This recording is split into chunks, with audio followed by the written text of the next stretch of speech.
दोस्तों नमस्कार, मैं संदीप शर्मा आप लोगों के लिए एक और वीडियो के साथ। और सुप्रभात सभी को। और चलिए आज बात एक टेक्स्ट टू स्पीच के वीडियो ज़्यादा लोगों को अच्छे लगते हैं, उसी पे बात कर लेते हैं। चलो देखो दोस्तों, ऐसा है कि हम लोग फ़ोन बहुत यूज़ करते, सभी लोग यूज़ करते हैं फ़ोन, तो मैं भी यूज़ करता हूँ। और हम लोग टेक्स्ट टू स्पीच के साथ यूज़ करते हैं क्योंकि सीधा फ़ोन तो हम चला नहीं सकते।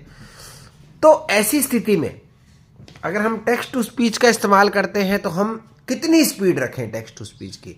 मैंने बहुत सारे बच्चों को देखा है, बहुत सारे जो ये यूज़ करते हैं अपना टेक्स्ट टू स्पीच, वो टेक्स्ट टू स्पीच की स्पीड को इतना फास्ट रखते हैं कि उनको खुद को भी समझ नहीं आता। सही बात तो ये है। कई बार लोग मुझसे पूछते हैं आप कौन सा टेक्स्ट टू स्पीच यूज़ करते हो। मैं बिल्कुल वोकलाइजर का original text to speech use करता हूँ और स्पीड उसकी रखता हूँ कम। इतनी स्पीड 100 स्पीड रखता हूँ मैं टॉक बैक के साथ उसकी। और वैसे 50% पिच रखता हूँ और 20% उसकी रेट रखता हूँ। 20 से 25 भी इतनी तो मैं कर लेता हूँ। तो उसमें क्या है, हमें सारी चीज़ें समझ भी आ जाती है। टेक्स्ट टू स्पीच क्या बोल रहा है वो भी हम इतना फास्ट रखते हैं, कई बार तो साइटेड लोग इरिटेट होने लगते हैं उससे। अगर आप सोचते हो भाई ब्लाइंड के बाद ब्लाइंड बैठा है, वो दूसरा ब्लाइंड भी इरिटेट होने लगता है कई बार। कैसे बोलता है कुछ समझ ही नहीं आता। और हकीकत बात ये है कि अगर हम स्पीड को नॉर्मल रखें तो हमें उसकी टेक्स्ट टू स्पीच की बात तो समझ आएगी। और जिस चीज़ को हम 10 बार स्क्रॉल करते हैं उसको एक बार स्क्रॉल करना पड़ेगा।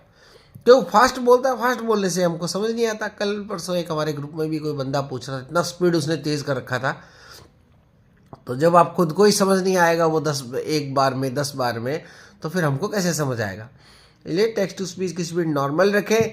अपने स्पीड ऑटो टीटीएस अगर आप इस्तेमाल करते हैं तो उसकी स्पीड को बिल्कुल नहीं चढ़े, हल्का फुल्का थोड़ा बढ़ाना चाहे तो टॉक बैक से बढ़ा सकते हैं। या फिर आपको हिंदी की अंग्रेजी का अलग, क्योंकि हिंदी की स्पीड को तो सेम ही रखना चाहिए, चाहे वो आप केआरआ यूज़ कर रहे हो, चाहे आप लेखा यूज़ कर रहे हो, नील यूज़ कर रहे हो, या फिर अकेपेला वॉइसेस यूज़ कर रहे हो, कोई भी वॉइसेस यूज़ कर रहे हो। तो स्पीड को एकदम नॉर्मल रखिए, ज़्यादा तेज़ नहीं रखिए। अब कुछ लोग कह सकते हैं हमको तेज़ समझ आता, तो वो उनकी मर्ज़ी है, किसी पर कोई फोर्स है ही नहीं। लेकिन आपको बेहतरीन साउंड प्रदर्शन सुनना है, बेहतरीन आवाज़ सुननी है भाई। आप एक विचार और करो, अगर शोरगुल में आप कहीं जाते हो, वहाँ पर आप इतनी 30 स्पीड अगर रखोगे तो कैसे तो पेमेंट करोगे, कैसे तो आप चीज़ को समझोगे।